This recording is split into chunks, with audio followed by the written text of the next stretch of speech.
Welcome to the Principle of Proactive Life, Hong Kong Youth Companion Scheme, Positive Thinking with the Basic Law, Hong Kong Secondary Inter-School Debate Competition. This competition is organized by the Joint Committee for the Promotion of Constitution and the Hong Kong Basic Law, and acknowledged by the HYAB funding scheme for youth positive thinking activities under the Home and Youth Affairs Bureau and the Youth Development Commission.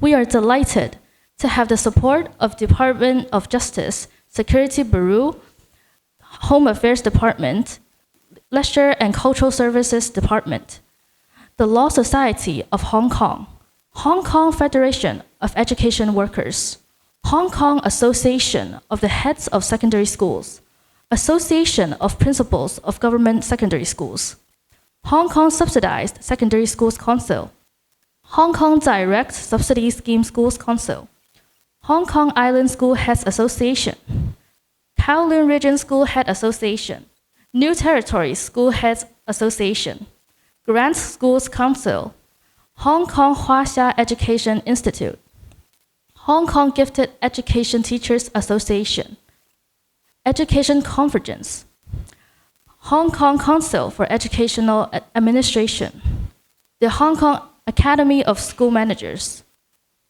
Chung Ye Yuk Choi Educational Organization, Wu Fu Social Enterprises, Patriotic Education Center, Hong Kong Women Teachers Organization, Hong Kong Extracurricular Activities Masters Association, the Hong Kong Scholar Development Association, Hong Kong Youth Community Service Association, Hong Kong Youth Legal Education Association, and the Youth Ambassador Association of Hong Kong Basic Law for our debate competition.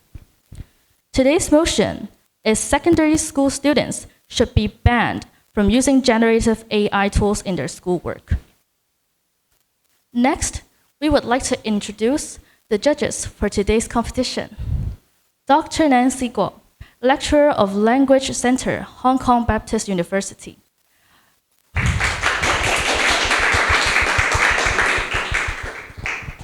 Mr. Brian Morgan Williams, Senior Researcher of Chinese Legal Researcher Institute.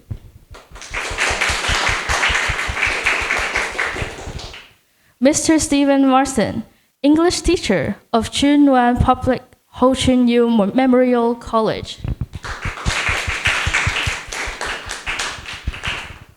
Let us now introduce the competing schools and their debaters. The affirmative team is Po Leung Kok Tung Nai Khan Junior Secondary College. The first debater is Emily Chen Young Tong. The second debater is B.K. Sarvani.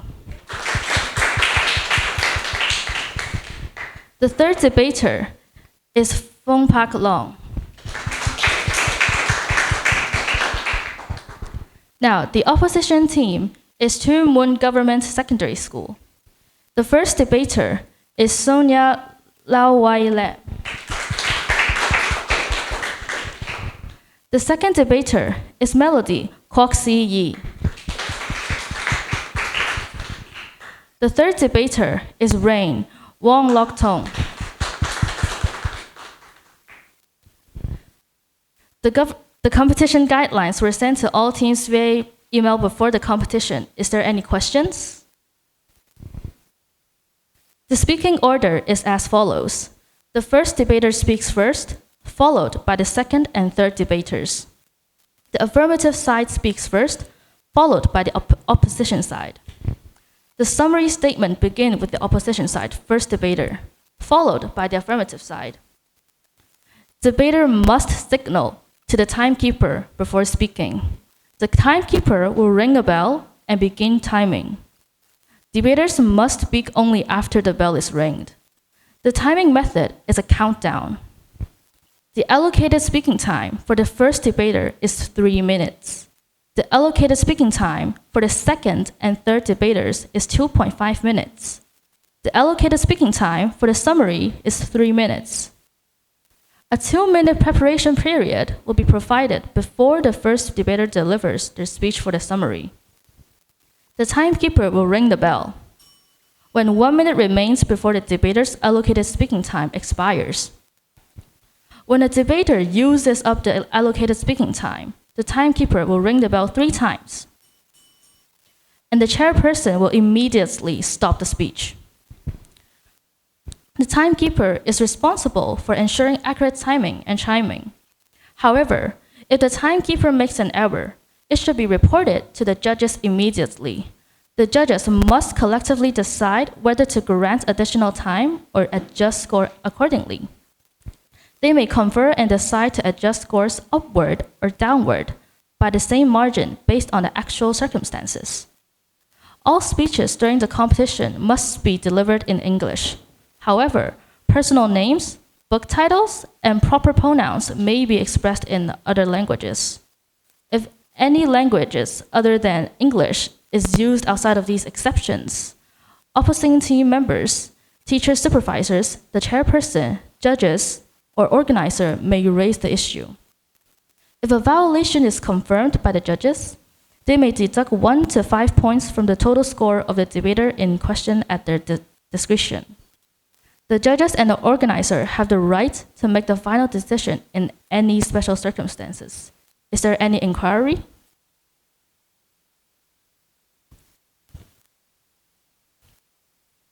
Now, the competition will start. We will begin with the affirmative side first speaker. You'll have 3 minutes. Please let the timekeeper know when you're ready. Good morning, adjudicators, teachers, and fellow debaters. Today, we firmly believe that secondary school students should be banned from using generative AI tools in their schoolwork. First, let us define the motion. By secondary school students, we mean all students studying in secondary schools in Hong Kong. By banned, according to Oxford Dictionary, it means officially prevented from using these tools in schoolwork. Generative AI tools are artificial intelligence apps and softwares that generate content such as text, images, or videos from human prompts such as ChatGPT, Gemini, and DeepSeek. By schoolwork, we mean assignments, essays, and other assignments and other tasks that contribute to a student's grades. We must stress that we are not calling for a total ban on AI in secondary schools. What we support is restricting its use in graded schoolwork.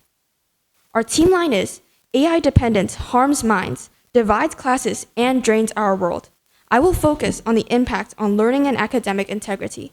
My second speaker will discuss fairness and equity, and my third speaker will address environmental impacts. To begin with, allowing students to use generative AI tools easily leads to over-reliance. A survey by our Hong Kong Foundation found that 95% of primary and secondary school students use AI in learning, and about 25% said they would find it difficult to complete homework without the assistance of AI. This shows that AI is no longer just a tool. For many students, it is becoming a crutch. Education is not only about producing correct answers. It is about building critical thinking, problem solving, and analytical skills. If we let AI do the thinking for students, we weaken the ability they need for higher education and the workplace. Genuine learning requires effort, reflection, and intellectual growth, none of which can be replaced by artificial intelligence. Next, we must consider academic integrity. Generative AI tools make it very easy for students to produce essays and assignments with minimal effort. According to the International Center for Academic Integrity, cheating and plagiarism are already widespread among students. If AI tools are freely available, deception becomes even easier and more tempting. In conclusion, while AI technology is advancing rapidly, its use in secondary schoolwork must be restricted. If we allow students to rely on AI too heavily, we risk weakening learning, normalizing dishonesty, and reducing the value of education itself.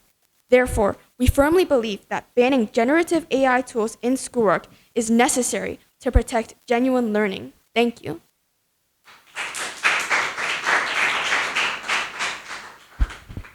The first affirmative's first speaker has 16 seconds left. Let's welcome the opposition first debater.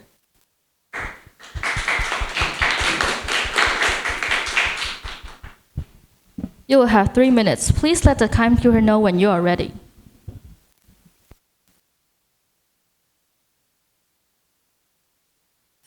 morning, ladies and gentlemen. Rebuttals first. First, side affirmative claims that using Gen AI causes over-reliance. Although moderate reliance on Gen AI will be more and more normalized as technology advances, we agree that over-reliance is still harmful, which is why we have to encourage teachers to educate their students about Gen AI usage, not banning the AI and pretending it's somehow solved over-reliance. Now back to our team's case. In today's debate, side affirmative is playing the ostrich, hoping that if they ignore the wide use of generative AI or Gen AI, the world will stop changing. We believe that schoolwork shouldn't be a battle against technology, but a partnership with it. Therefore, our team line today is don't ban the tool, restructure the task. In this debate, I'm going to outline the background of today's motion and our team model. Our second speaker, Melody, will show you how banning Gen AI hinders the students' future development, while our first speaker, Ring, will prove to you how banning Gen AI is technically impossible. Ladies and gentlemen, why are we even talking about a ban? It is because side affirmative believe that the current schoolwork can be cheated by using generative AI. But this isn't a problem with the AI. This is a problem with the assignment. Our current assignment was designed for the industrial age. It rewards memorization, standardized formatting, and repetitive knowledge retrieval, skills designed to mass-produce factory workers. These objectives are outdated. In an era where Gen AI is already an external library, why are we still testing students solely on their ability to memorize? By banning Gen AI, side affirmative is fighting to preserve a set of skills that are obsolete, effectively preparing our students for an era that ended. Instead, we propose moving on to a process-oriented model. Here's how it works. First, integrated usage. Students are required to use AI for initial drafting or brainstorming. Second, critical verification. Students must submit logs showing how they corrected Gen AI's hallucinations and improved the output. Third, human in the loop. Teachers check the student's ability to direct the Gen AI step by step, rather than just the final prose. In this model, cheating becomes impossible because the interaction with Gen AI is the schoolwork itself. We turn the threat into the teacher. The global landscape proves we must adapt. China is already integrating Gen AI into secondary models with the AI Plus initiative. Singapore is following suit. Governments realize the future belongs with those who work with Gen AI, not against it. Therefore, our team line is don't ban the tool, restructure the task, and today's motion must fall. Thank you.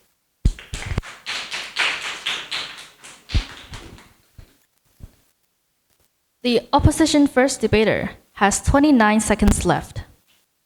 Let's welcome the affirmative second debater.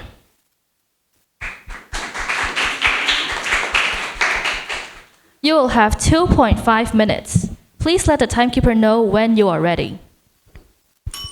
Good morning, adjudicators, teachers, and fellow debaters. Before continuing our case, I need to first respond to the arguments raised by the opposition team. As the first speaker said in the opposition team, moving on to a new model, and students need AI to be future-ready and competitive. Future readiness does not come from blind dependence. Students think future-ready by learning how to think, evaluate, and use AI responsibly, not by letting AI do their assignments. Back to our case. As my teammate has already stated, AI dependence harms minds, divides classes, and drains our world. I will now focus on how generative AI divides classes by deepening unfairness among students from different socioeconomic backgrounds. UNESCO warns that without safeguards, the digital divide becomes an AI divide. This matters because access to AI is not equal. Some students have better devices, faster internet, and a quiet home environment, while others do not. In Hong Kong, AI use is growing in education, but AI literacy is still uneven. The problem is not only access, but also ability. Students from more advantaged families often have more parental support and stronger guidance on how to use AI properly. They can use AI and improve their work, while less advantaged students may not know how to use it critically and efficiently. On top of that, generative AI often comes with paid systems, token limits, and better performance for premium user. Well-off students can simply afford more access and better tools, while others are forced to ration usage or rely on weaker free versions in schoolwork. This is not equal competition. So our point is simple. If AI enters schoolwork, it does not level the field. It tilts it further towards those who already have more. This is why banning generative AI in schoolwork is not anti-technology. It is pro-fairness, pro-equality, and pro-education. Thank you.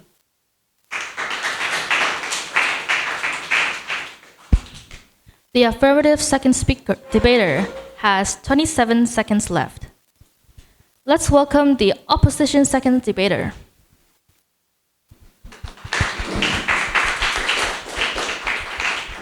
You will have 2.5 minutes. Please let the timekeeper know when you are ready.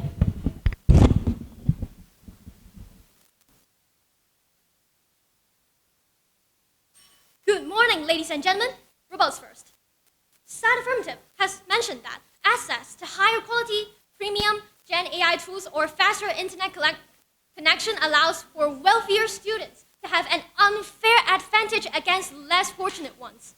However, when government has incorporated Gen AI into the secondary curriculum, the funding to subsidize students for premium models naturally follows suit. By incorporating Gen AI into the curriculum, we are in fact providing a level playing field for students from lower income families. Now, back to our team's case. Our team line is, don't ban the tool, restructure the task. And I'm going to talk about why banning AI only hinders students' development.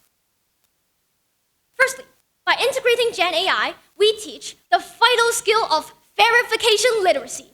Students transition from passive readers into active skeptics.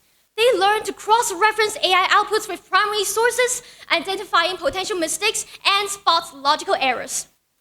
In a world of fake news and deepfakes, trust but verify is the most important survival skill a student can have in the workplace. Look at China's 2026 spring recruitment season. 34% of all new job postings now require AI literacy, which includes the skill to verify Gen AI's output. If we ban AI in schools, we are essentially banning the development of the primary skill employers are fighting to hire. Secondly, using Gen AI teaches prompt engineering. To get a high-quality result, a student must be incredibly clear about their intent, context, and constraints. It forces students to organize their own thoughts before they even start the task, which turns out this skill is the national standard in Singapore. Just this year, the Manpower Survey shows that Singaporean employers identify prompt engineering and communications as their top hiring concern. Instead of factory workers who follow instructions, they are directors who manage systems. If we ban Gen AI, we're essentially banning the development of clear, structured communications. To conclude, our team line is, don't ban the tool, restructure the task. And today's motion must fall. Thank you.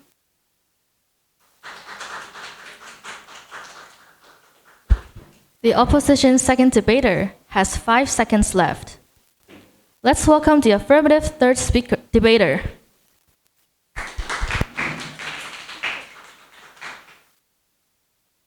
You will have 2.5 minutes. Please let the timekeeper know when you are ready. Good morning, adjudicators, teachers, and fellow debaters. Before I move on to my argument, let me briefly respond to the second opposition speaker. Now, she rebutted that AI helps weaker students catch up, but in reality, AI is not equal. As our second speaker argued, students with better devices, internet, and family support gain more, so the gap actually widens rather than closes. Now, she argued that AI can help students learn faster and work more efficiently. Efficiency is not the main goal of education. Our first speaker has shown that learning depends on struggle reflection and critical thinking, which AI shortcuts can weaken. Now, back to our team line. AI dependence harms minds, divides classes, and drains our world. As the third speaker of the affirmative team, I will focus on how generative AI harms the environment. AI may be convenient, but it comes with a huge cost. It uses large amounts of electricity and water. According to a Harvard Business Review article, the uneven distribution of AI's environmental impacts, training and running AI models can use thousands of megawatt hours for electricity and large amounts of fresh water for cooling data centers. That means if we encourage AI use in schoolwork, we're also increasing heavy environmental costs. This matters even more when we think about scarcity. If resources are limited, we should use them carefully and only when they are truly necessary. But schoolwork is supposed to build students' own thinking, not rely on a tool that consumes water and electricity in the background. In other words, we are using valuable public resources to replace learning that students should be doing themselves. The article also points out that AI's environmental harms are not evenly shared. Some regions face more pollution, more water stress, and more energy burden than others. So if we allow unrestricted AI use in schoolwork, we're not only weakening student development, but also adding to environmental inequality. Therefore, banning generative AI in secondary schoolwork is not a loss, it's a gain. When resources are limited, we should not waste them on unnecessary AI use in schoolwork, banning generative AI products, both student learning and environment. That's why our team firmly believes this motion should stand. Thank you. The affirmative third debater has 10 seconds left. Let's welcome the opposition third debater.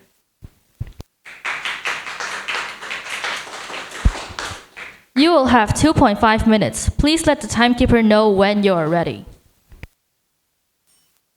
Good morning, ladies and gentlemen. Rebels first. Side Affirmative's first debater has stated that the environmental impact of AI is very large. This likely refers to the large amounts of electricity or the interview from Elon Musk, aka the director of OpenAI, which stated that each query from ChatGPT used 0.36 milliliters of water. However, we have to question that. We're using air cons right now. We're using lights right now. We're using a camera to record this. These all use electricity. And aren't these for our education? For us to learn? And second, Side Affirmative has also stated that GenAI erodes our critical thinking. However, we would like to say that using GenAI effectively requires critical thinking, like crafting good prompts, evaluating outputs, finding errors, and utilizing information. Just as calculators allow students to focus on algebra and not arithmetic, GenAI allows students to handle higher level tasks like analysis and synthesis, or creativity without having to waste their time on lower level tasks. This is not erosion. This is high level cognition. Now, back to our team's case. Our team line is, don't ban the tool, restructure the task. I am going to show you that even if you want to ban, it's technically impossible to enforce in today's modern era. Let's be honest, Side Affirmative's ban sounds pretty clean in theory, but in practice, that's a different story. First, detection is broken. GenAI detectors are notoriously unreliable. They flag non-native English speakers and original student works as AI generated. In 2024, the Australian Catholic University wrongly accused 6,000 students of using GenAI. We simply can't reliably detect GenAI. Second, GenAI is already everywhere. It's built into grammar checkers, citation tools, summarizers, and even search engines like Google. A ban would require needing to disallow half of the digital tools students use daily. Are we going to police every tool possible? That isn't costly. That's absurd. Thus, our team line is, don't ban the tool, restructure the task, and today's motion must fall. Thank you. The opposition third debater has 10 seconds left. Now, both teams will now have 2 minutes preparation time for the conclusion. You may start now.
Time is up. Now, let's welcome the opposition first debater. You will have 3 minutes. Please let the timekeeper know when you are ready. Good morning, ladies and gentlemen. Rebuttals first. Firstly, side affirmative is trying to frame our team model as result-oriented, as they mentioned students would copy off the answers. However, that is not the team case we propose today. Side affirmative thought that Gen AI was result-oriented, as students could just directly copy off the answers that Gen AI have generated. But as I will explain later, that is not the problem of generative AI, it is the problem of the assignment. That could be directly completed by Gen AI. That is why we propose a process-oriented model in which cheating is impossible, as the interaction with generative AI is now the schoolwork itself. Secondly, they mentioned that if we use too much Gen AI, students will lose original thinking. However, as our second speaker Melody has mentioned, in order to get a high-quality result from AI, a high-quality prompt is required, which the students have to be incredibly clear about the question they want to ask, the information it needs, and the format of output they want. The process of coming up with a high-quality prompt is precisely original thinking, which resonates with our process-oriented model today. Now back to our team case. Our team line is don't bend a tool, restructure the task. First, the clash on perspective of Gen AI usage. Side affirmative have mentioned that AI will cause blind independence, causing students to lose critical thinking. However, our team has repeatedly shown you that they've been trapped in a result-oriented thinking, viewing schoolwork only as a final product to be handed in. Instead, our team model suggests that we should restructure the task into a process-oriented journey. It is not a shortcut, but a new, more rigorous way to path to AI literacy. Our opponent thought using Gen AI would lead to shortcuts to answers and missing out the learning process. But we have proven the interaction with Gen AI itself is the most important learning element. Therefore, we take this clash. Second, the clash on pros and cons. Side affirmative have mentioned that students' learning ability would be hindered by using generative AI. However, our team has shown you that Gen AI provides the crucial skill sets required for the future development of teenagers in the 21st century. By moving away from the industrial age focus on rote memorization, our model prepares students for a world where AI skills are the primary languages of the workforce. As we mentioned, countries like China are already prioritizing these skills because they know the cons is not the technology. The cons is being a laggard in the global race. The side affirmative is protecting the skills of the past while we are building capabilities of the future. Therefore, we take this clash. First, our team line is don't bend a tool, restructure the task, and today's motion must fall. Thank you.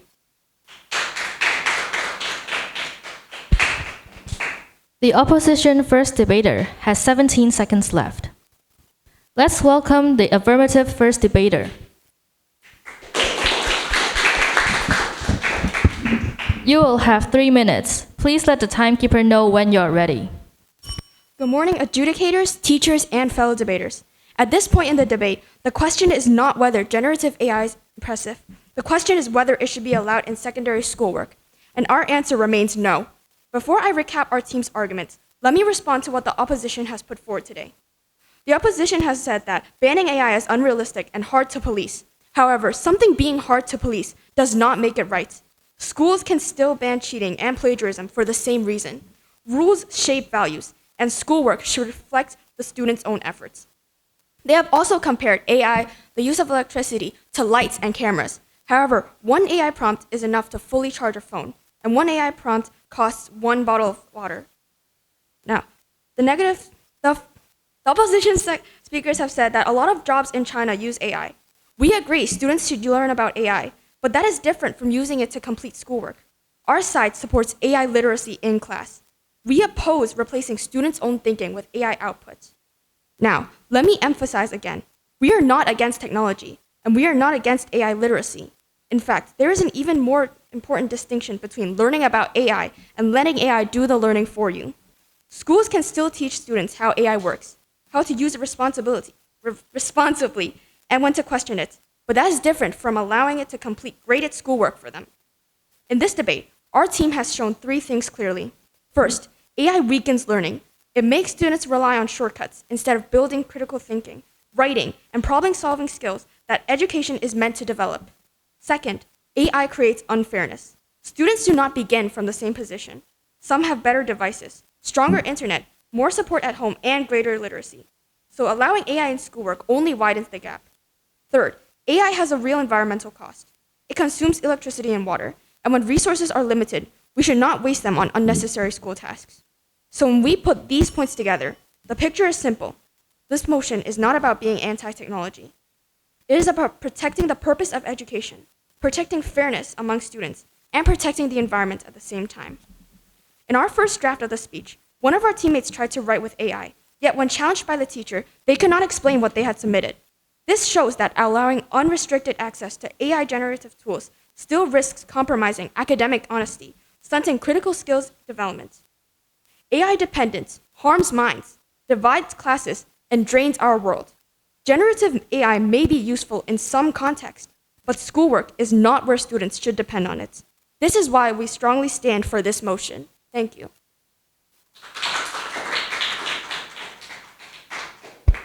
The affirmative first debater has 16 seconds left.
I'm going to start.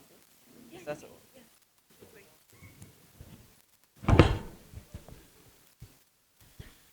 Okay. I'll just sit here. I don't want to walk out and talk like that. Okay. Guys, ready? Okay. Let me offer some general comments for both teams first. Now, I do quite like the engagement and clashes that you have exhibited in this competition. And it's quite nice. However, I do see a common problem, which is the reliance on the script. Now, when I looked at your posture while you are talking and delivering your speech, I see a very, very constant reference to your script, which shows that you're not that familiar with your content. Now, what I would suggest is you can try to write a few points in terms of like a few keywords instead of writing the whole thing on your note card, so you can sort of reduce the frequency of you referring to the note card. Now, moving on to individual comments, let me begin with affirmative. Now, I sort of see that you have talked about the restricted use, the fairness, and I really like that you have talked about the definitions as suggested by Oxford and other areas. And it's quite nice. These are some points that you have done very well, but your reliance on script is quite obvious. And try not to really like look at the script and try to engage in the interaction with the judges, and that would really help with your presentation. Now, moving on to the second debate. Now, you have talked about sort of the gap between how rich families and poor families that they can use AI, but you have to build on this particular case. You have to make it more concrete. Like in the traditional sense of education, like rich families have money to give their children to go to tutorial classes, and how does that make it a difference? Talk to me and tell me why, show me what is the difference, and that will really help to build your case in a further concrete sense. Now, the third debate, you have elaborated on the wider use and sort of the impacts on the environment. And well, I must say that it's not really a good point. In a traditional sense of education, you use a lot of paper for examinations, and it is an inevitable course of education. So I don't really think the environmental impacts would be a nice idea. And last but not least, the reply speech.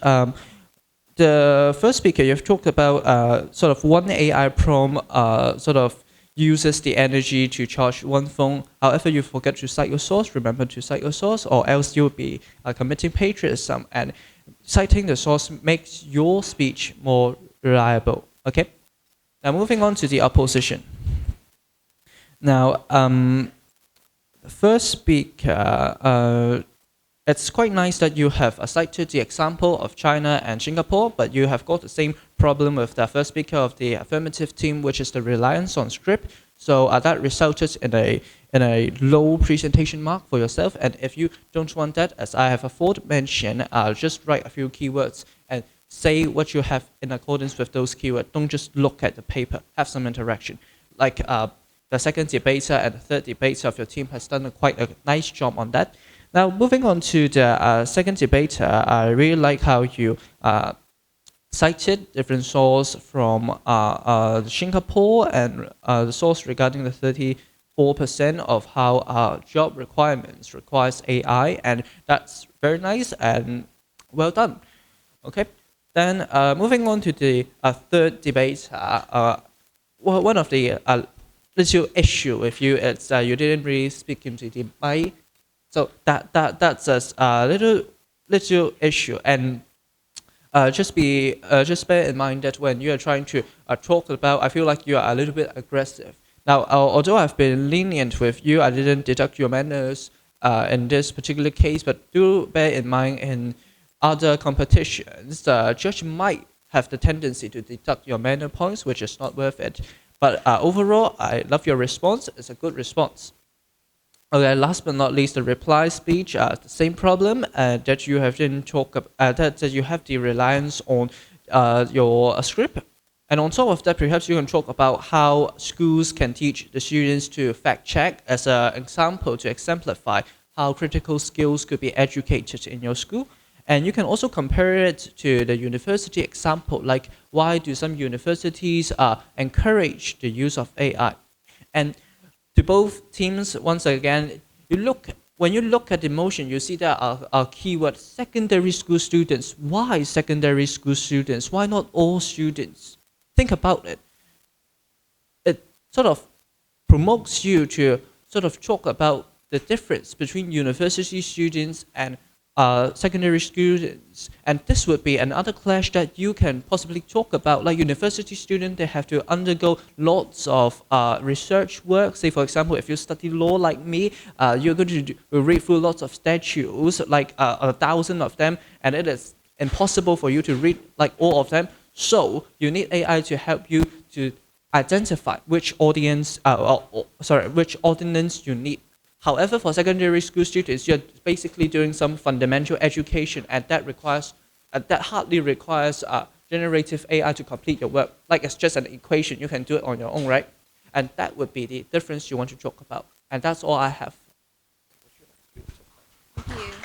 Thank you so much, Ryan. This is a lot of detailed comments. Thank you so much. So personally, I really enjoy the whole debate. So both of the team, well done. I think you guys did a really good job. So I will start with the affirmative team. So I really enjoying your debate speech, both of the, all of the three of you. And I like the point that you mentioned, one of them is impact of the AI integrity, and also the social, economical, digital divide. I think that's really one of the central point of the argument. And then also like the point that the first debater said in the summary that you tried to mention is not recommending or banning using AI in all the school or in all the school related activities, but only in schoolwork. I think that's one of the things you can either further clarify or make a very strong point in all of the debate speech, because that's really a kind of things that you can argue which is against to the opposition. So not just ban all the different school activities, just saying that we cannot recommend it to do that in the schoolwork. So we're still doing that in the learning, in the classroom, we still have AI literacy, but then we just not recommended in the schoolwork. So that kind of angle that you can further clarify, I think that would be really make a very strong point. You mentioned that in the summary, I got that, but maybe we can develop a bit more in the other debating speech. Yeah.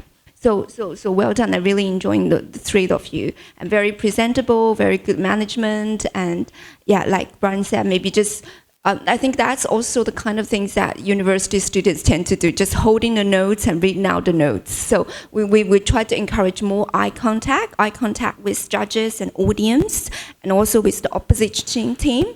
Okay, more eye contact, that will make communication and debating a different situation. Maybe you can think about doing that in the future debating competition, yeah.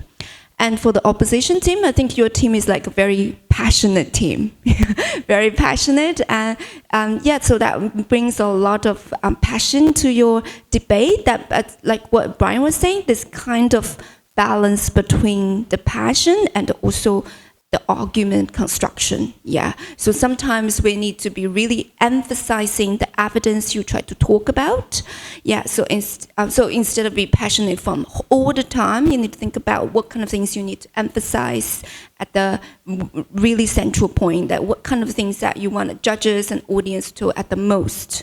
That makes a difference as well. So I think that, yeah, your point has been, your argument is trying to emphasizing that the AI literacy is kind of literacy we need for the 21st century. Indeed, that's really kind of point that you can argue more, okay? And then, so kind of the division of the three debaters works. So like you can, what you can do is you can try to think about the different sub-points for the first debater and for second debater and third debater. So everyone can have a different focus and have a different sub-point.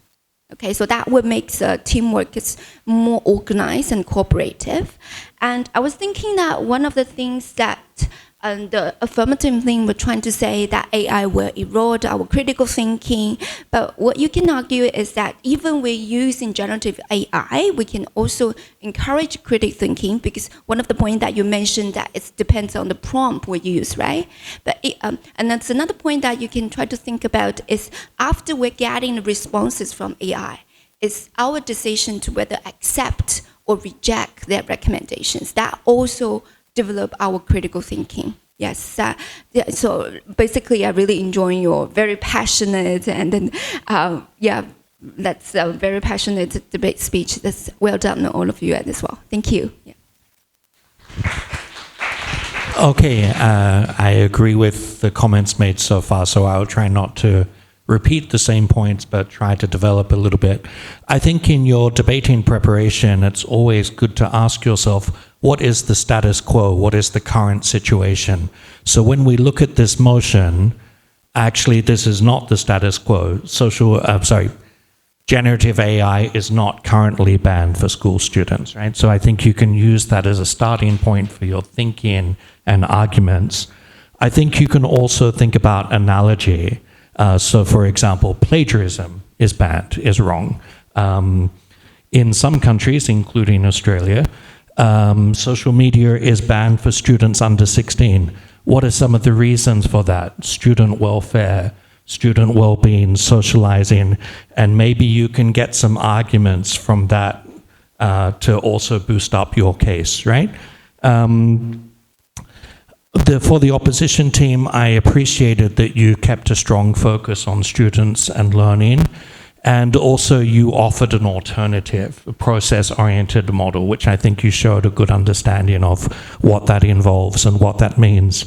For the affirmative team, I appreciate that you took a number of approaches. You mentioned the environment, you also mentioned social equity. As already mentioned, environment was relatively easy for the other team to rebut. They just said, well, we use energy anyway. And then you came back to that to try to rebut their rebut. And I appreciate that you tried to rebut their rebut, because that's what you really want to do in debating. But when you do that, you need to add something more. You need to add something more to develop that argument. So it's not just, yes, it is, no, it isn't, yes, it is. Right? It has to be some more evidence up your sleeve. Speaking of evidence as well, when you are using sources, and you obviously all did a lot of research, remember to ask yourself, is this source credible? Is this source reliable? And is it believable? So it did kind of jump out at me when you said that one AI prompt is equal to 1 bottle of water. That may be true, I don't know. But unless you give the source, we have no way of judging. And to me, to be honest, it sounded a little bit exaggerated. Like, I'd like to know the fact on that. I'd like to know who said that. You mentioned Elon Musk. We could argue of whether he's reliable, credible, or believable, but that's another debate. So sometimes having like university research, or a well-known scientist or researcher, etc., can also strengthen your case. So even if I hear something that I think, oh, that doesn't sound right, but the source is reliable and I can look it up later, we don't look it up as part of the adjudicating process, but we do file it away and think, oh yeah, I'd like to know more about that. So in terms of your manner and presentation, you're all very fluent and obviously very good English students, right? Excellent pronunciation, excellent use of language. So if I was marking you purely as a language teacher, I'd be giving you all top marks. The point about, though, developing your impromptu skills, your ability to speak without over-relying on your note card, I would definitely agree that would be a great area for development to challenge yourself in future. But very interesting debate, very enjoyable debate, and gave us a lot to think about. So thank you very much.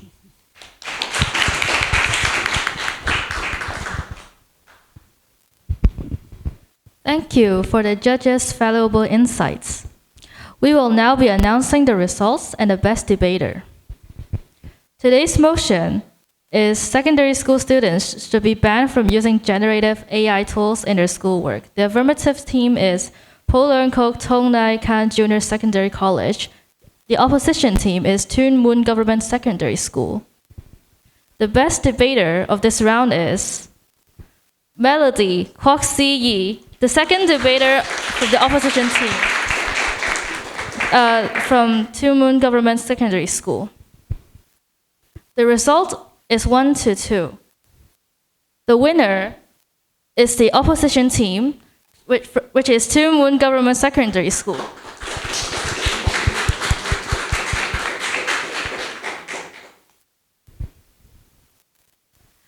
The winning team must send a representative to classroom 210 within 10 minutes after the competition.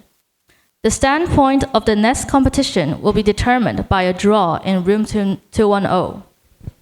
Now, all judges and both teams, please proceed to the front of the group. Please proceed to the front for the group photo.